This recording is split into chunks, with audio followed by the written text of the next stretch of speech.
Hi, my name is Dylan Costales and I'm from St. Joseph's School in Hilo. Can I get a raise of hands of how many of you know what FOMO is? FOMO is the fear of missing out. Is there anyone else out there who lives with the fear of missing out?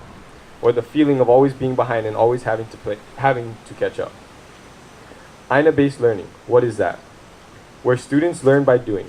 They plant taro, they plant gardens, they create trails, they build things, all while learning about the history of this place, the Mo'olelo.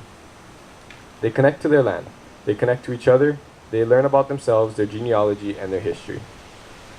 I didn't grow up with Aina-based learning. Even though I went to commitment explorations for 4 years, it was only 4 weeks in 4 years. I was not able to learn as much as I wanted and always feel like I am missing something that prevents me from having the full picture. This is unsettling and makes me uncomfortable because there are things I should better understand in terms of my historical connection to the land, environment, culture, and tradition. This is not about being Hawaiian or non-Hawaiian. This is about understanding the history of our island and how everything is connected. As part of Grace's leadership journey, I was introduced to the Kauhale Living Classroom, which hosts the Aina-based learning at Kohala Institute. I was amazed at how much students can learn at this facility, and it's not even fully built out yet. Given my strong interest in hands-on learning, I want to take action to support and expand this site. My project is to build the hula pa at the Kauhale classroom, which for reference is above where you guys all parked this morning. The hula pa is a natural stage built into hillside. It is a site where hula can be practiced in a traditional environment, outside in nature with the elements, with the amakua, with the gods. Students can learn from kumuhula in this outdoor classroom.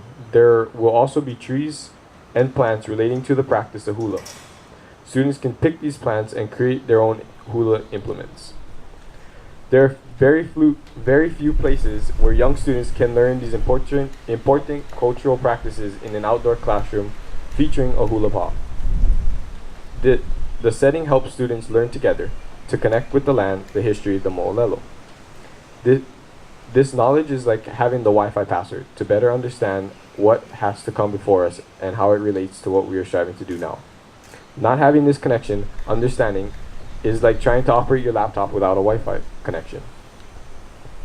I've been working on this for the past year. It is not easy or a cheap project. We need to transport heavy machinery like excavators. We need a civil engineer to know how to do this right. We need to do permitting and things like that. The first lesson I learned is I couldn't just bring in a machine here and cut into the hill. The second lesson I learned was patience. We are currently seeking a civil engineer. I am also researching permits. I am looking for people to help me. The project is tying into my senior project at school. The goal is to have it at its full completion and be able to use by May 31st, 2019. When this is done, I plan to work on getting schools throughout the Big Island to Kohala to come up and spend time working up here and learning about the cultural practices. I also want to have a long-term project going with schools nearby in the immediate community, like Kohala High School. Imagine our island community where residents and students have access to places like Kohala Institute and can therefore be more culturally grounded. The next step might to be help transform the tourism industry where people have respect to where we live and the land that we have either moved to or grown up on. Tourism by 2020 will be made up of 50% of millennials. Studies show that they want to visit and will want to have an experience, meaning learning about the culture that we are fortunate enough to live and be around every day. I have raised $1,600 in funding and am taking donors, both in kind and financial. I specifically need assistance with identifying and paying for a civil engineer and someone who understands permitting. I invite you to work with me to increase and strengthen Aina-based learning in Hawaii. Thank you.